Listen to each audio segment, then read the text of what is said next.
राहुल गांधी तसा आहे, तो रामदेव बाबा तसा आहे. अरे यार त्यांनी झिरो मधून, कशामधून, झिरो मधून आज पूर्ण एवढं मोठं साम्राज्य निर्माण केलं. ते काय म्हणते, लल्लू पल्लूचं काम नाहीये ते, ठीक है, तो लक्षात ठेवा. म्हणून जो बड़े लोग है ना, उनको गाली देना छोड़ दो, उनको फॉलो करना शुरू करो. ठीक है, जिंदगी में आज का ये रूल ध्यान में रखना. जो बड़े लोग हैं उनको गाली देना छोड़ दो, और वो कैसे लाइफस्टाइल जीते हैं, वो कैसे थिंकिंग करते हैं, वो कैसे क्या, उनको फॉलो करना शुरू करो. उनकी लाइफस्टाइल को, मतलब उनकी लाइफस्टाइल को मतलब ऐसा नहीं है कि हेयर स्टाइल कर ली, ये कर ली, वो कर ली, नहीं, उनकी जीवनी पढ़ो. उन्होंने अपने जीवन में किस तरह से जिया है, आज भी वो कितना समय काम में बिताते हैं, कितना काम करते हैं, तो उसको फॉलो करो. बाकी उनको गाली देने से होगा, तो ध्यान रखेंगे इस बात को. तो आपके रिजल्ट, ये मेरी बैच लेने से, रिवीजन लेने से आपके रिजल्ट नहीं आएंगे. रिजल्ट आएंगे ये जो भी शॉर्टकट, ये जो 20% निकाल के दे रहा हूं आपको, हर एक टॉपिक पढ़ाने के बाद 20% निकाल के देता हूं. कल भी मैंने आपको 20% निकाल के दिया था, ठीक है, इतना सा. वो 20% यार ऐसा लर्न कर लो, नीट के पेपर में आपके सिलेक्शन होंगे, नीट के, ठीक है, बहुत इजी होगा नीट का भी, उसके ऊपर ही क्वेश्चन आते हैं. तो ध्यान में रखो, जो 20% निकाल के दे रहा हूं, बार बार उस 20% की रिवीजन करो. तो जितनी ज्यादा रिवीजन करेंगी, जितने ज्यादा ओरली करेंगे, उतना अच्छा आपका रिजल्ट आएगा. तो सीएफटी शुरू हुई है. टाइप्स ऑफ डी ऑर्बिटल देखिए, इससे आइसोमेरिज्म खत्म हो गया ना. तो सर आज हम देखेंगे सीएफटी, बहुत इंपॉर्टेंट टॉपिक है सीएफटी. आज हम देखेंगे यहाँ पे सीएफटी, और एक खतरनाक सा कोड वर्ड भी हम आज देखेंगे. आज के टॉपिक पे हम देखेंगे क्या है सीएफटी, क्या होता है ऑक्टाहेड्रल कॉम्प्लेक्स में स्प्लिटिंग, ऑक्टाहेड्रल कॉम्प्लेक्स में किस तरह से स्प्लिटिंग होती है, टेट्राहेड्रल कॉम्प्लेक्स में किस तरह से स्प्लिटिंग होती है. उसके साथ साथ हम देखेंगे कि ऑक्टाहेड्रल में जो स्प्लिटिंग होती है और टेट्राहेड्रल में जो स्प्लिटिंग होती है, इन दोनों में क्या डिफरेंस होता है, इन दोनों में क्या रिलेशन होता है, और क्यों ऐसा रिलेशन होता है.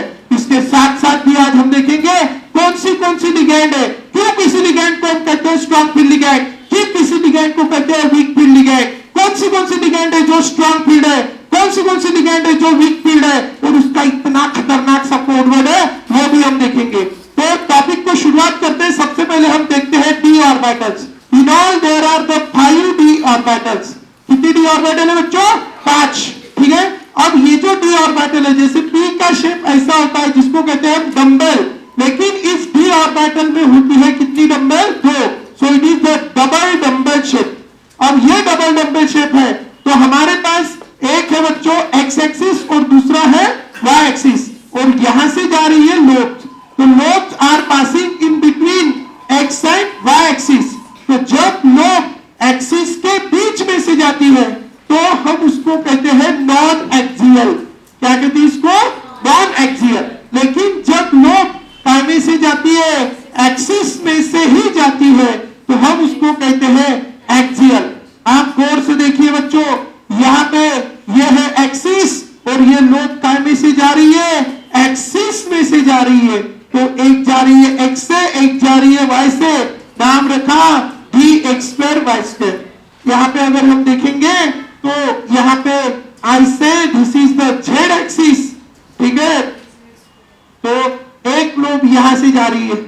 अब एक्स भी ऑक्युपाई हो गया, वाई भी ऑक्युपाई हो गया, जेड भी ऑक्युपाई हो गया. कितने ऑर्बिटल थी, सिर्फ 3, तीनों की तीनों भी ऑक्युपाई हो गई. अब इसीलिए बेचारे के पास अब कौन सी ऑर्बिटल बची, तो इसीलिए एक लोग तो जेड में से गई, अब दूसरे के पास दूसरी मतलब कोई एक्सिस ही नहीं है, तो उधर ही बेचारा क्या कर लेता है, एडजस्टमेंट. ठीक है, जिंदगी का नाम ही है क्या, एडजस्टमेंट. ठीक है, ध्यान में रखो. बेचारे ने रोया नहीं माझ्यासाठी, एक्सिस नाही उरला माझ्यासाठी, रोया नहीं, उधर ही उसने क्या कर लिया, खुद का क्या चेंज कर दिया, शेप. ठीक है, आप बोलेंगे आप दुनिया बदलने निकलेंगे, दुनिया को नहीं बदलना है, किसको बदलना है, खुद को. ठीक है, कोरोना आया तो कोरोना आप नहीं बंद करवा सकेंगे, वो गवर्नमेंट देखेंगी. ठीक है, आपको खुद को इतना मजबूत बनाना है कि यार कोरोना आ भी गया ना तो कोरोना मर जाए, हम नहीं. ध्यान में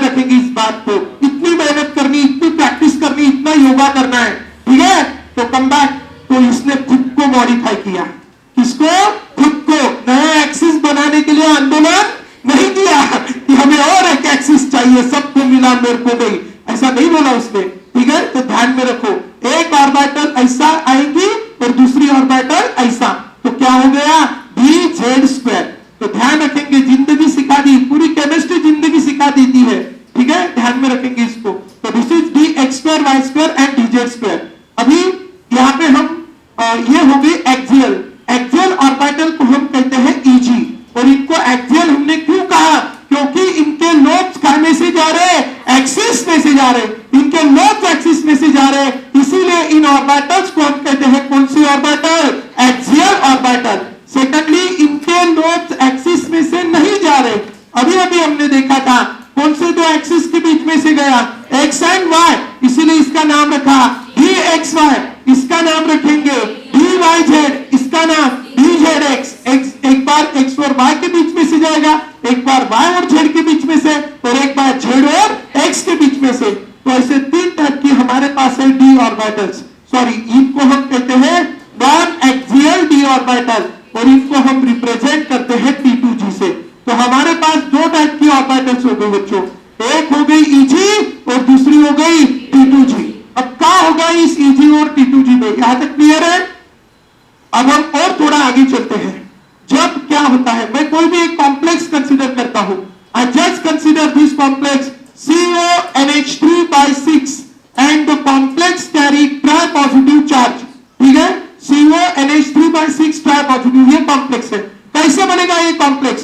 आप सबको पता है, ये लिगेंड न्यूट्रल है। कॉन्सेप्ट हमेशा ध्यान में रखिएगा, when the ligand is neutral, तो charge on complex is equal to the charge on central metal. So what should be the charge on central metal? +3. तो it is CO +3. ये है charge on central metal. और एक बात मैं आपको बताना चाहता हूं, कोबाल्ट का एटॉमिक नंबर कितना है? 27। ठीक है, और उसका electronic configuration argon 18, 3d7 4s2। कितने इलेक्ट्रॉन दिए? 3। 4s में से कितने जाएंगे? 2, और इसमें से कितना गया? 1। 7 में से 1 गया, कितने बचे? 6। तो अभी इसमें कितने इलेक्ट्रॉन बचे हैं? 6। बराबर।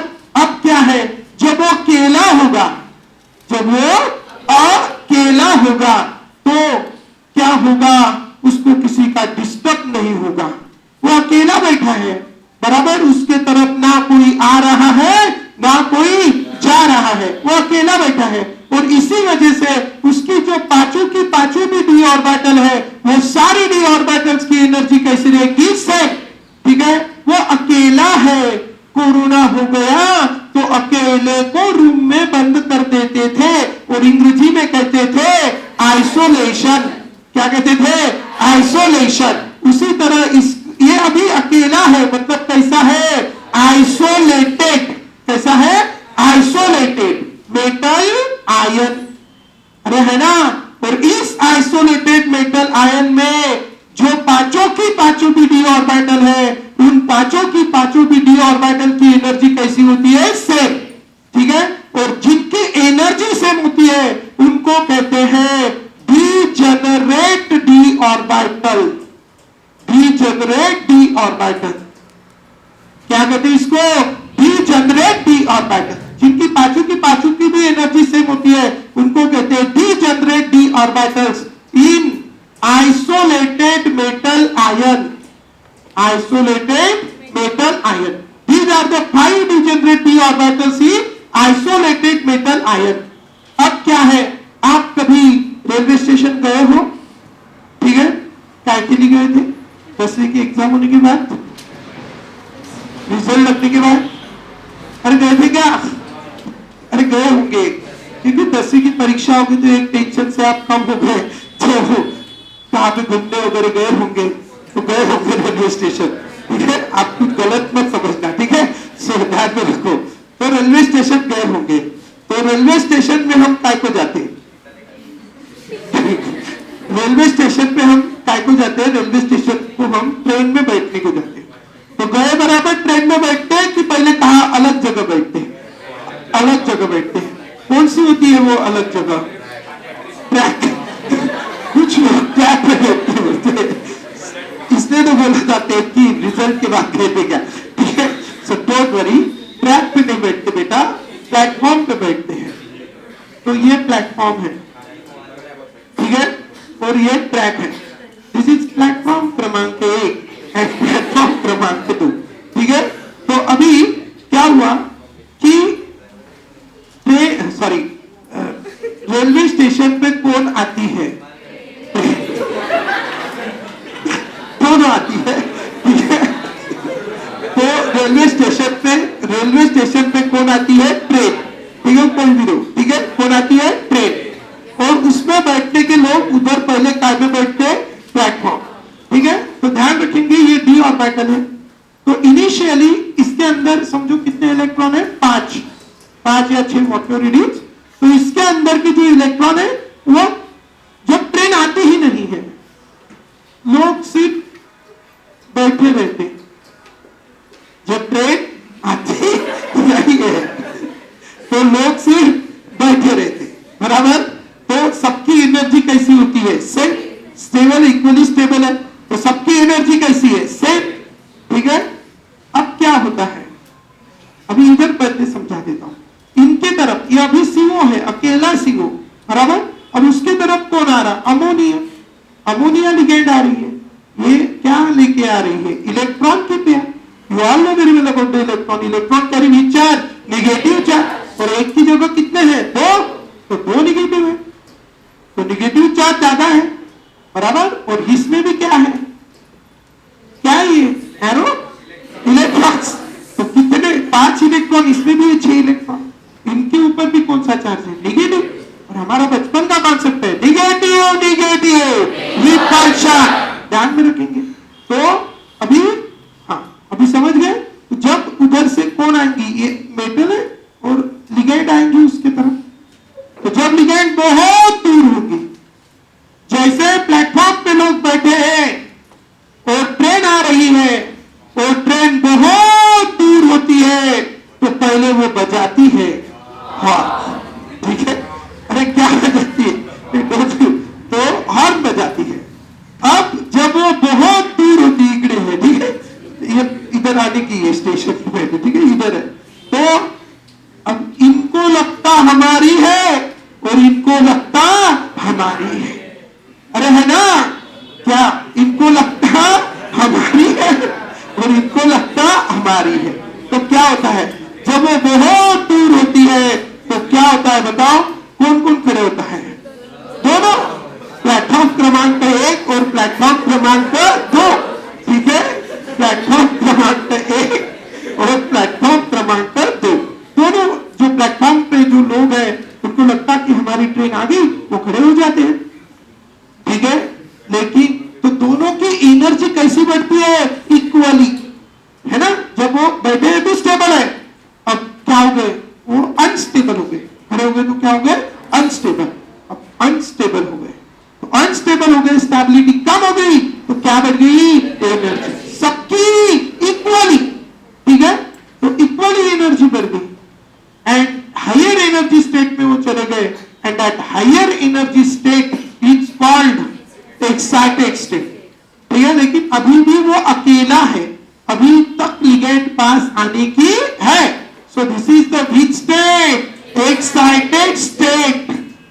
Excited state electronic, excited state isolated, isolated नहीं, ठीक है। Excited state degenerate D orbital, degenerate D orbital in which state? Excited state. Excited state की ये क्या है बच्चों? Degenerate D orbital. जैसे ये सेंट्रल मेटल है, ये उसके एक्सिस है, और इधर कौन आ रही है? लिगेंड। तो लिगेंड कहां से आ रही है? अगर लिगेंड यहां से आ रही है तो एक्सिस के बीच में से आ रही है, और अगर लिगेंड यहां से आ रही है तो कहां से आ रही है? Along the axis. लेकिन जब लिगेंड बहुत दूर है तो इनको पता नहीं कहां से आ रही है।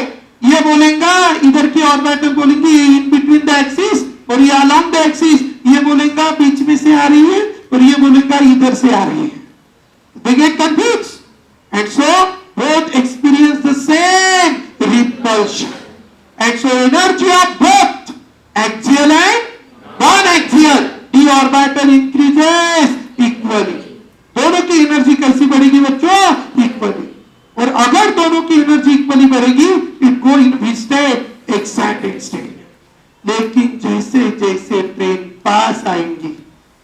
उनको पता चलेगा किन की है, बराबर, उनको ठीक है, उनको पता चलेगा किन की है। बताओ किन की है? प्लेटफॉर्म क्रमांक 1, बराबर। तो अभी क्या होगा? प्लेटफॉर्म क्रमांक 1 पे जो खड़े हुए यात्री है वो क्या करेंगे? बैठ जाएंगे कि दौड़ने लगेंगे? दौड़ने लगेंगे। मतलब पहले उनकी थोड़ी सी बड़ी थी एनर्जी, अब दौड़ने लग गए, तो अभी फिर से क्या बढ़ गई? एनर्जी, क्योंकि स्टेबिलिटी क्या होगी? कम। और ये बेचारे बैठ जाएंगे, बोलेंगे हमारी नहीं है, ठीक है। तो ये क्या करेंगे? बैठ जाएंगे। बैठ जाएंगे मतलब उनकी क्या बढ़ेगी? स्टेबिलिटी। स्टेबिलिटी बढ़ेगी मतलब क्या कम होगी? एनर्जी। तो इनकी एनर्जी कम होगी, जिनकी है उनकी बढ़ेगी और जिनकी नहीं है उनकी कम होगी। Same is the condition here. यहां पे भी लिगेंड कहां से आती है? अगर लिगेंड अलोंग द एक्सिस आ रही है तो एक्सियल वाली जो डी ऑर्बिटल है, जिनको हम कहते हैं ईजी, वो ज्यादा रिपल्शन एक्सपीरियंस करेंगे और इसी वजह से इनकी एनर्जी बढ़ेगी और इनकी एनर्जी कम होगी। तो आप बोलेंगे कब किधर से आती है? जब ऑक्टाहेड्रल कॉम्प्लेक्स होता है, great concept. In octahedral complex ligand approach along the axis, great concept. In octahedral complex ligand approach along the axis. Octahedral complex में लिगेंड कहां से आती है? Along the axis. In octahedral complex, in octahedral complex ligand approach along the axis, ligand approach along the axis in which complex? octahedral complex। ध्यान रखेंगे, octahedral complex में ligand कहां से आती है? along the axis, ठीक है। कहां से आती है? along the axis। और along the axis आने की वजह से एक्सियल वाली डी ऑर्बिटल की क्या बढ़ जाती है? एनर्जी। और नॉन एक्सियल वाली डी ऑर्बिटल की क्या कम हो जाती है? एनर्जी, ठीक है। Energy of axial D orbital increases and energy of non axial D orbital decreases. तो एक्सियल डी ऑर्बिटल की एनर्जी बढ़ जाएगी और नॉन एक्सियल डी ऑर्बिटल की एनर्जी कम हो जाएगी। और एक्सियल वालों की अगर क्या बढ़ गई? एनर्जी। कितनी थी एक्सियल? 2। क्या नाम था उनका? जनरल में कहते थे उनको ईजी, और नॉन एक्सियल को कहते हैं टी2जी। So energy of EG increases and energy of T2G decreases. In which complex? Octahedral complex. And these d orbitals split up. Split up समझते हो ना? ये ऐसा है, अभी क्या होगी? Split up into how many set? 2 set. And so it is called splitting of d orbital. You can give the heading splitting of d orbital. Splitting of d orbital, or it is called crystal field splitting. Crystal field splitting in octahedral complex. Crystal field splitting in octahedral complex, ठीक है। This is the crystal field splitting in octahedral complex। तो octahedral complex में इस तरह क्या होगी? crystal field splitting। ध्यान रखेंगे, crystal field splitting in octahedral complex। Octahedral complex में इस तरह कौन सी स्प्लिटिंग होंगी बच्चों? Crystal field splitting. क्लियर है? So this is the crystal field splitting in octahedral complex. ऊपर गया ईजी, नीचे गया टी2जी, और इस तरह ये 2 सेट में डिवाइड हो गया। हमें बताएं, यहां पे एनर्जी थी कुछ, इसकी एनर्जी बढ़ी तो पर्टिकुलर वैल्यू से बढ़ी होगी और इसकी एनर्जी क्या होगी? कम। अब इन दोनों के बीच में यहां पे क्या आया? एनर्जी का गैप। अब इन दोनों के बीच में जो एनर्जी का गैप आया उसको हम डिनोट करेंगे delta O. What is delta O? This is the energy gap between EG and T two G in which complex? Octahedral complex. Octahedral complex में ये ईजी और टी2जी के बीच का क्या है? Energy gap. In which complex? octahedral complex, and so we denote it by delta O। so and it is called, ये energy gap है, so इसका नाम है क्रिस्टल फील्ड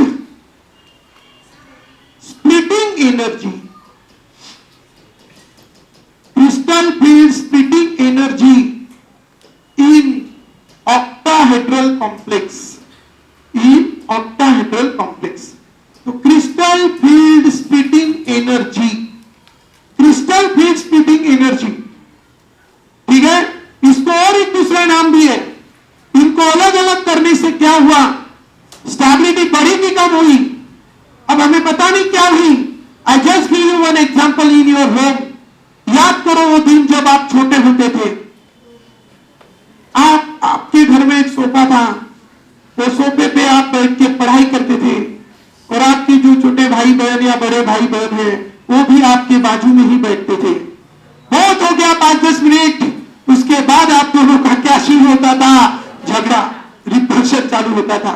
और जैसा भी झगड़ा हुआ, मम्मी किचन में रोटियां बनाती रहती थी, ठीक है। जैसा भी झगड़ा चालू हुआ, मम्मी क्या लेके आती थी, बेलन, ठीक है। और फिर क्या करती थी, एक को उठाती थी और क्या करती थी, कहाँ लेके जाती थी, किचन में, मतलब गैस में, ठीक है। गैस ज्यादा चल गया, ठीक है।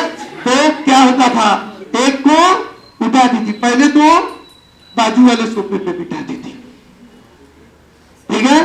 अब पहले जब एक ही सोफे पे बैठे थे तो 5-5 मिनट के बाद झगड़ा शुरू होता था, लेकिन जब क्या हुआ, एक इधर के सोफे पे बैठा, एक इधर के सोफे पे बैठा, तो झगड़ा बंद हुआ क्या, नहीं, ठीक है। कितने मिनट बाद होता था, अभी 15 मिनट बाद, 10 मिनट बाद, थोड़ी सी क्या बढ़ गई, स्टेबिलिटी, क्योंकि डिस्टेंस थोड़ा सा ही बढ़ा, ठीक है। फिर क्या हुआ, डबल झगड़ा देखते मम्मी फिर से आई और फिर क्या किया, एक को उठा के कहां लेके गए, किचन में। अब इनके बीच का क्या बढ़ गया, डिस्टेंस।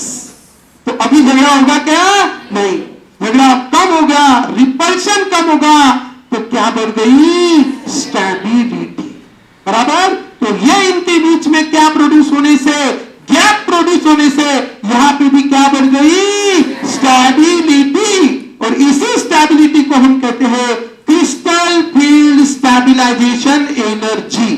और इस एनर्जी गैप की वजह से वहां पे स्टेबिलिटी है, और इसीलिए इस एनर्जी गैप को नाम रखा क्रिस्टल फील्ड स्टेबलाइजेशन एनर्जी। क्या नाम रखा इस एनर्जी गैप को, crystal field stabilisation energy, crystal field stabilisation, crystal field stabilisation energy. इस एनर्जी गैप को हमने कहा क्रिस्टल फील्ड स्टेबलाइजेशन एनर्जी, इसी को हम कहेंगे CFSE। तो what is this CFSE, do you understand that CFSE is a crystal field stabilisation energy. तो यहां पे इनके बीच में एनर्जी गैप प्रोड्यूस हुआ और इसी एनर्जी गैप को हम कहते हैं CFSE। तो यह एनर्जी गैप है delta O, and this delta O ये हर कॉम्प्लेक्स में सेम नहीं रहेगा, है ना।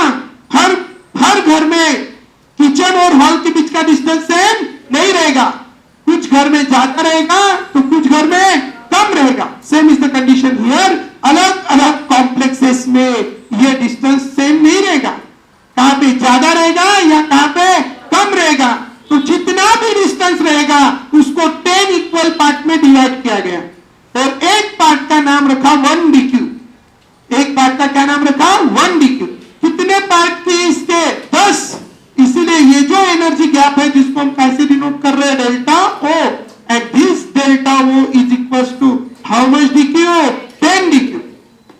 क्लियर है, this delta O is how much dq, 10dq। तो ये energy gap 1 delta O is equal to how much dq, 10dq। And as the 1 delta O is equal to 10dq। अब ऐसा जरूरी नहीं है ये एनर्जी गैप, मैं कहता हूं कि अगर ये एनर्जी गैप 10 जूल है, 10 जूल, तो 10 joule is equal to how much dq, 10dq। शून्य शून्य कैंसिल, तो 1 joule is equal to 1dq। मतलब एक पार्ट कितने जूल का है, एक, बराबर। अगर मैं कहता हूं कि it is the 5 joule, energy gap 5 joule है, तो 5 joule is equal to how much dq, 10dq। तो 10 से डिवाइड किया, क्या हो गया, 0.5 जूल। तो एक dq मतलब कितना, 0.5 जूल। Are you understanding. तो ध्यान रखेंगे, तो क्या रिलेशन ध्यान में रखेंगे, 1 delta O is equal to how much dq, 10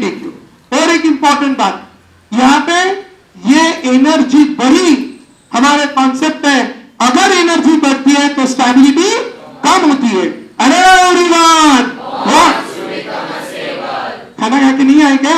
once more, very good, ठीक है, मुझे झूठ नहीं होता है, ठीक है। तो क्या कॉन्सेप्ट है? Everyone wants to become a stable, to become a stable, stability बढ़ाना है, एनर्जी नहीं। इसलिए यहां पे इसकी वजह से जितनी एनर्जी बढ़ी उसको क्या किया इसने? कम।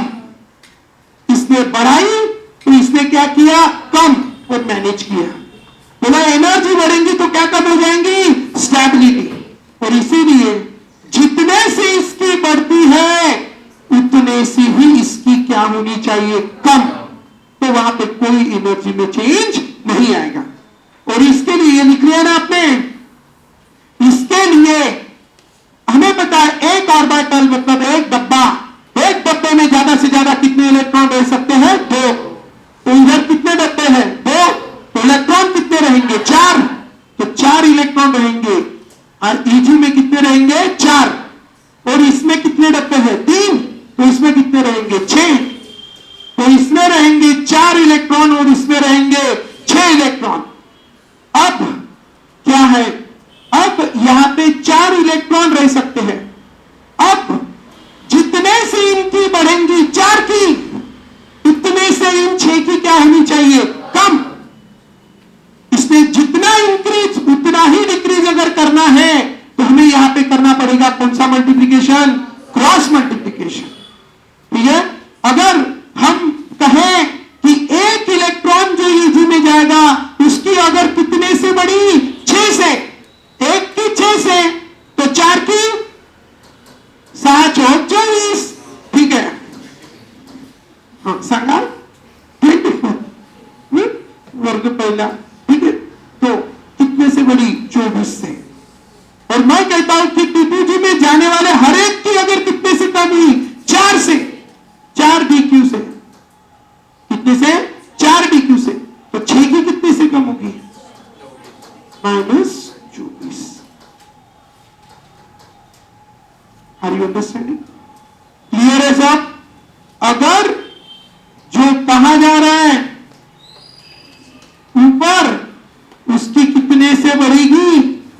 +24 से बढ़ेगी, तो इसकी -24 से कम होगी। तो ना बढ़ेगी ना कम होगी, इसलिए कोई स्टेबिलिटी के ऊपर असर नहीं। इसलिए हर एक इलेक्ट्रॉन जो पाने जा रहा है ईजी में, उसकी कितने से बढ़नी चाहिए? 6 डीक्यू। एंड सो बढ़नी चाहिए, इसलिए प्लस कितने से बढ़नी चाहिए? 6 डीक्यू। और हर एक इलेक्ट्रॉन जो पाने जा रहा है टी2जी, उसकी क्या होनी चाहिए? कम। कितने से? 4 डीक्यू। माइनस मतलब दैट। अभी अभी हमने देखा है कि 10 डीक्यू तो 1, तो 6 डीक्यू तो कितना? कितना इज इक्वल टू? बताओ। 0.6 चलेगा? 0.6। 4 डीक्यू तो 0. समझ में आता है? ठीक है। तो इसीलिए जैसे 10 है तो 0.10, या जो समझना है समझो आप, ठीक है। तो 1.0, ठीक है। तो ये आ गया 0.6 और 0.4। तो 6 डीक्यू से बड़ी मतलब कितनी से बड़ी? 0.6 डेल्टा ओ से बड़ी। ये कितने से कम हुई? -0.4 डेल्टा ओ से कम, ठीक है। अब 0.6 को ही हम क्या लिख सकते हैं? 3/5, 5 6 30। तो this is nothing but plus 3/5 delta O, and this is -2/5 delta, ठीक है। 5 4 20, तो 2/5 is nothing but 0.4. Are you understanding? This is the very very very important. Keep in your mind. Easy में जाने वाले हर एक इलेक्ट्रॉन की एनर्जी कितने से बढ़ती है? 6 डीक्यू। और P2G में जाने वाले हर एक इलेक्ट्रॉन की एनर्जी कितने से कम होती है? 4 डीक्यू। माइनस बताता है कम हो रही है, प्लस बताता है बढ़ रही है। ध्यान रखेंगे। वंस मोर, माइनस बताता है बताता है बढ़ रही है, ठीक है, प्लस बताता है बढ़ रही है, माइनस बताता है कम हो रही है, ठीक है। तो एक की बढ़ रही है, दूसरे की कम हो रही है, और this is complete about the crystal field splitting in octahedral complex. Octahedral complex में लिगैंड अप्रोच, ये वैल्यू आपको अच्छे से ध्यान में रखनी है, और हमेशा के लिए ईजी अगर है तो कितने से होगा, बढ़ेगा या कम होगा, कितने से 6, और T2G है तो बढ़ेगा या कम होगा, कितने से 4, ठीक है। क्योंकि ईजी में इलेक्ट्रॉन रहते हैं 4, तो उसकी हर एक की कम या बढ़ानी पड़ेगी, कितने से 6 से। T2G में इलेक्ट्रॉन रहते हैं 6, तो हर एक की बढ़ानी या कम करनी पड़ेगी, कितने से 4 से, और इसीलिए किसी की बढ़ेगी तो किसी की कम होगी, ठीक है। अब ये हो गया कौन से कॉम्प्लेक्स में, octahedral complex. But if you see the tetrahedral complex, tetrahedral complex में क्या होगा, इन टेट्राहेड्रल कॉम्प्लेक्स, तो आप अभी हेडिंग दे सकते हैं crystal field splitting, crystal field splitting इन tetrahedral complex, tetrahedral complex, crystal field splitting इन टेट्राहेड्रल कॉम्प्लेक्स। अब हमारे पास यहाँ पे टेट्राहेड्रल कॉम्प्लेक्स है, टेट्राहेड्रल कॉम्प्लेक्सेस वो कॉम्प्लेक्सेस है जहां पे हाइब्रिडाइज्ड स्टेट रहती है sp3, ज्योमेट्री रहती है tetrahedral, and ligand approach in between axis, that is very important, in between axis. Ligand कहां से आती है बच्चों, इन बिटवीन एक्सिस, ध्यान रखेंगे, in between axis, here ligand approach in between axis, ligand आती है दो एक्सिस के बीच में से, और अगर यहां पे लिगैंड आती है दो एक्सिस के बीच में से, तो कौन है दो एक्सिस के बीच में रहने वाली ऑर्बिटल, ईजी की T2G, T2G। तो अभी रिपल्शन प्लेटफॉर्म क्रमांक 1 पे नहीं, अभी गाड़ी किधर आ रही है, प्लेटफॉर्म क्रमांक 2 पे। अब कौन भागेंगे, 2 वाले, कौन बैठेंगे, 1 वाले, ठीक है। और इसीलिए बाकी वही फंडा है, पहले सबकी सेम, ठीक है। जब वो दूर होंगी तो उनको लगेगा हमारी है, उनको लगेगा हमारी है, दोनों की क्या बढ़ जाएंगी, energy, and both go in a which state, excited state. But अभी कहां से आ रही है ligand, in between the axis, तो इन बिटवीन द एक्सिस वाली ऑर्बिटल कौन है, T2G। तो अब किसकी एनर्जी बढ़ेगी, T2G। कितनी है T2G, 3, और किसकी कम होगी, EG। कितनी है EG, 2, तो EG की कम होगी और T2G की बढ़ेगी।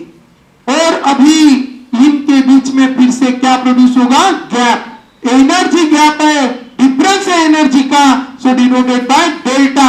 लेकिन कौन से कॉम्प्लेक्स में है, tetrahedral complex, so it is denoted by delta T। So delta T is the crystal field splitting energy in which complex, tetrahedral complex. तो टेट्राहेड्रल कॉम्प्लेक्स में ये है delta T, and this delta T is again equals to how much dq, 10 dq। How much dq, 10 dq। क्यों वहां पे वो लिखा, उसको जीरो मत बोलना, वो डेल्टा वो है, ये डेल्टा T है, O stands for octahedral, T stands for tetrahedral. तो this is the crystal field splitting in which complex, tetrahedral complex. तो टेट्राहेड्रल कॉम्प्लेक्स में इस तरह से क्रिस्टल फील्ड स्प्लिटिंग होगी, and 1 delta T is equals to how much dq, 10 dq। अब यहां पे हम देखेंगे, ये है, these are the degenerate d orbitals, degenerate d orbitals in isolated metal ion, isolated metal ion, and these are the degenerate d orbital, degenerate d orbital in which state, excited state, ठीक है। अब ये T2G गया ऊपर, हमने देखा था T2G जो होता है उसमें 6 इलेक्ट्रॉन जाते हैं, और इसीलिए हर एक इलेक्ट्रॉन का जो भी बढ़ेगी या कम होगी, कितने से, 4 से, क्या हो रही है, बढ़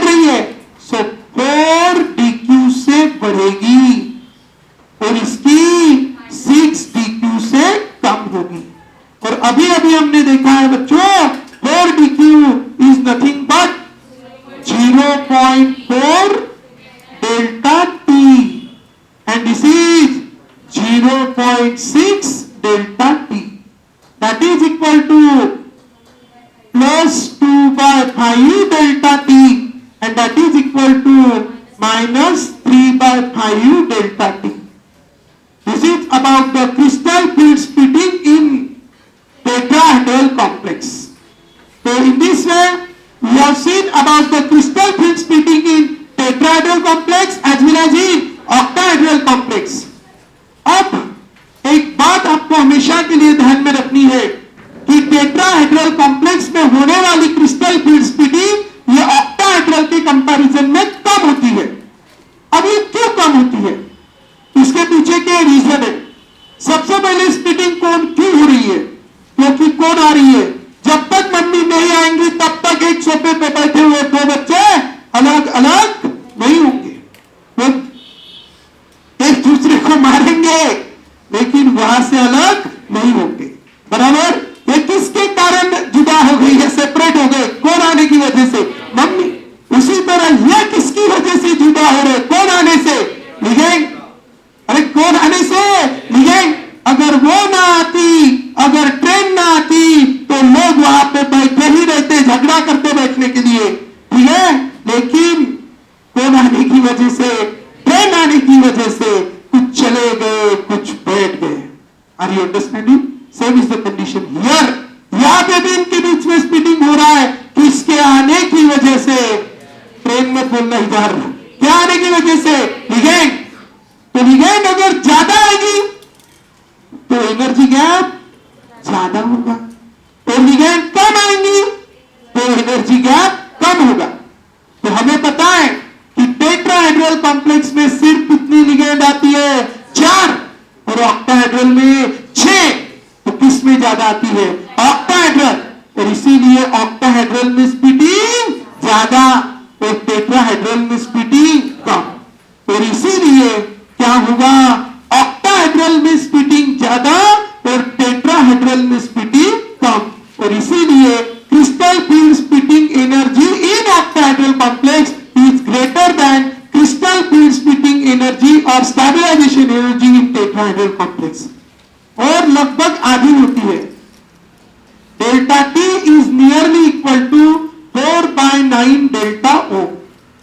delta T is nearly equal to 4/9 delta O. ये ज्यादा क्यों, ये कम क्यों, डू यू अंडरस्टैंड? एक reason, because of number of ligand.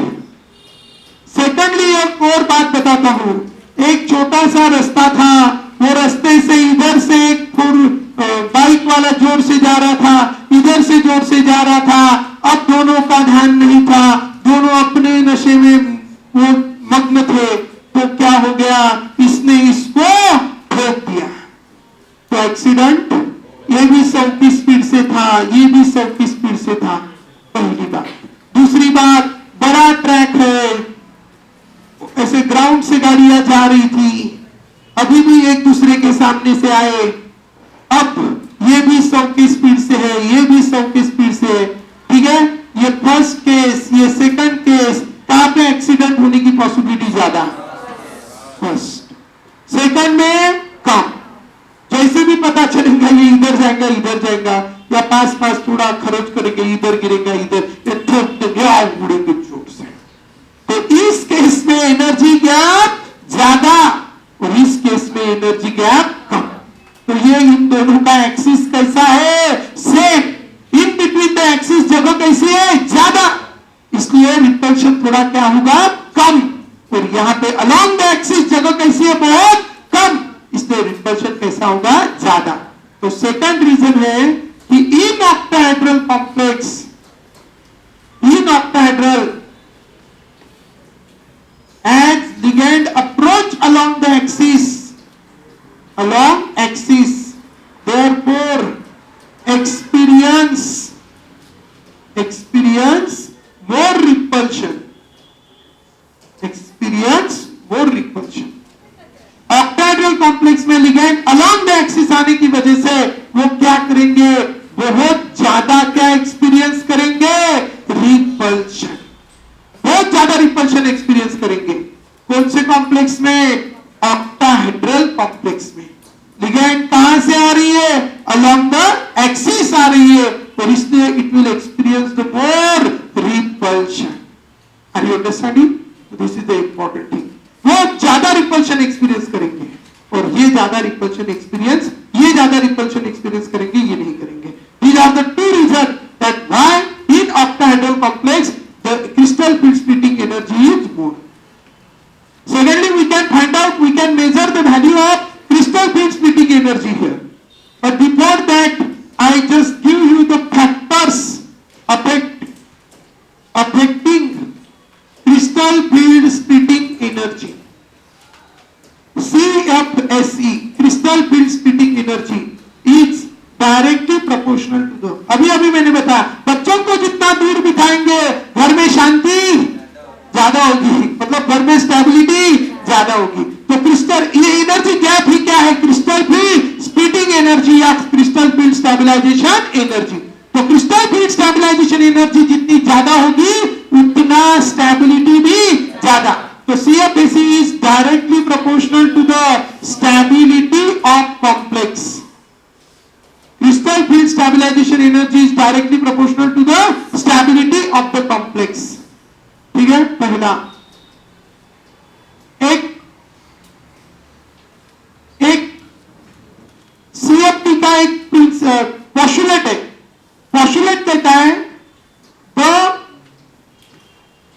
the bond or interaction between metal and ligand is completely electrostatic in nature, purely electrostatic in nature. ऐसा कहना है CFT का एक प्रिंसिपल है, पोस्टुलेट है कि the interaction between metal and ligand is purely electrostatic. electrostatic मतलब ionic.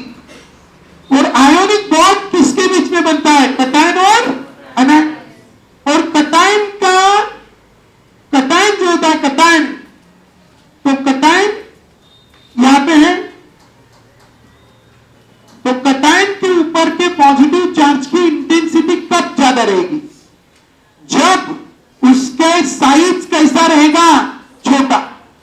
इसलिए साइज छोटा तो अट्रैक्शन ज्यादा, और अट्रैक्शन ज्यादा तो स्टेबिलिटी भी ज्यादा, और स्टेबिलिटी ज्यादा तो CFSE भी ज्यादा. साइज छोटा, पॉजिटिव चार्ज की इंटेंसिटी ज्यादा, बराबर. पॉजिटिव चार्ज की इंटेंसिटी ज्यादा तो अट्रैक्शन ज्यादा, तो स्टेबिलिटी ज्यादा, तो CFSE भी ज्यादा. साइज छोटा, CFSE ज्यादा. So it is inversely proportional to the size of cation. And as it is inversely proportional to the size of cation, secondly, positive charge की वजह से लिगैंड अट्रैक्ट हो रही है. So number of positive charge को कैसे रहेंगी? Directly proportional. और एक कॉम्प्लेक्स कॉन्सेप्ट ध्यान में रखना. Chelating ligand. Chelating ligands are those ligand. Chelating ligands are those ligand which form the ring with central metal. ऐसी लिगैंड जो सेंट्रल मेटल के साथ क्या बनाती है? रिंग. ऐसी लिगैंड को हम कौन सी लिगैंड कहेंगे? Chelating ligand. ध्यान में रखेंगे. वंस मोर, कौन सी लिगैंड को चिलेटिंग लिगैंड कहेंगे? जो सेंट्रल मेटल के साथ क्या बनाती है? रिंग. ऐसी लिगैंड को हम कौन सी लिगैंड कहेंगे? Chelating ligand. So chelating ligands are those ligands which form the ring with central metal. Which form the ring with central metal are called which ligand? Chelating ligand. Are you understanding? Keep in your mind, the ligand which can form the ring with the central metal are called chelating ligand. तो chelating ligand जो है, उस chelating ligand में अभी हम एक बात यहाँ पे ध्यान में रखेंगे. The complex containing concept लिख लेंगे. Great concept. Complex containing chelating ligands are comparatively more stable than the complex containing non-chelating ligand. Complex containing chelating ligand. Complex को अभी शॉर्टकट में CPX लिखना. Complex containing chelating ligand. Containing chelating ligand. Chelating ligand are more stable than non-chelating ligand. Non-chelating ligand. ध्यान में रखेंगे, complex containing chelating ligands are comparatively more stable than the complex containing non chelating ligand. Chelating ligand वाले complex non chelating ligand वाले complex से कैसे है, मोर stable है, ज्यादा स्टेबल है। तो this is the you have to keep in your mind, complex containing chelating ligands are more stable than the complex containing non chelating ligand. ठीक है, तो ध्यान रखेंगे। तो this is about the which ligand, chelating ligand. कौन सी ligand है बच्चों, चिलेटिंग लिगेंड। चिलेटिंग लिगेंड कौन सी है, EN. All bidentate tridentate ligands are which ligand, chelating ligand. कल ही हमने पढ़ी थी EN, GLY, this is ethylene diamine, this is glycinato, these are the which ligand, chelating ligand. So ये chelating ligand वाले कॉम्प्लेक्सेस मोर स्टेबल है than the ligand non chelating ligand. अब एक लास्ट बात, यहां पे कलर के लिए हमने कॉन्सेप्ट देखा था कि अगर यहां पे अनपेड इलेक्ट्रॉन रहा तो ये विजिबल रीजन का लाइट एब्जॉर्ब कर सकता है। कौन से रीजन का, विजिबल रीजन। और अगर ये विजिबल रीजन का लाइट एब्जॉर्ब करता है, विजिबल रीजन में कितने कलर होते हैं, 7 जो भी होते, कितने होते रे, 7। लेकिन हम इधर कितने लेंगे, सिर्फ 6। ठीक है, 6 कलर लेंगे, बी जी वाई ओ आर, ये कलर स्फीयर। और ये विजिबल रीजन का लाइट एब्जॉर्ब करता है, क्योंकि एनर्जी गैप कंपैरेटिवली बहुत कम होता है, क्योंकि शेल भी सेम होती है और सबशेल भी। बराबर, सिर्फ सबशेल के अंदर की ऑर्बिटल्स की एनर्जी में गैप है, इसलिए ये एनर्जी गैप बहुत कम होता है। और इसीलिए ये कौन से रीजन का लाइट एब्जॉर्ब करता है, विजिबल रीजन। तो जो कलर का लाइट एब्जॉर्ब करता है, ठीक है, तो अदर कलर के लाइट को वो क्या करता है, रिफ्लेक्ट या रिफ्रैक्ट। क्या हो गया, रिफ्लेक्ट। क्या हो गया, रिफ्रैक्ट। तो जो रिफ्लेक्टेड या रिफ्रैक्टेड लाइट का कलर है वही हमारे आंखों से दिखता है। और इसीलिए अगर इसने ऑरेंज कलर का लाइट एब्जॉर्ब किया तो ब्लू कलर के लाइट को वो क्या करता है, रिफ्लेक्ट। ठीक है, तो ध्यान रखेंगे। एक और इनके बीच की एनर्जी गैप कितनी है, कौन सी लिगेंड के आने की वजह से कितनी एनर्जी गैप है। अगर एनर्जी गैप ज्यादा है तो इसी लिगेंड को कहते हैं स्ट्रॉन्ग फील्ड लिगेंड, और एनर्जी गैप कम है तो इसी लिगेंड को कहते हैं वीक फील्ड लिगेंड। कल के लेक्चर में आए बराबर हम उसका बहुत बढ़िया सा कोडवर्ड है, आई बर थॉमसन कल से नोट का भी है ऑक्सफर्ड वाटा, आहिस्ता से इथे दे आता भी आम इंडी ओ फोन नहीं कान को। ये कोडवर्ड हम कल के लेक्चर में पढ़ेंगे। अगर आपको ये सारे वीडियो बहुत अच्छे लग रहे हैं तो वीडियो को लाइक और शेयर करना मत भूलना, अदरवाइज मैं रिकॉर्डिंग बंद कर दूंगा और मेरा नॉर्मल क्लास है वैसे ही लूंगा। चलो बाय बाय।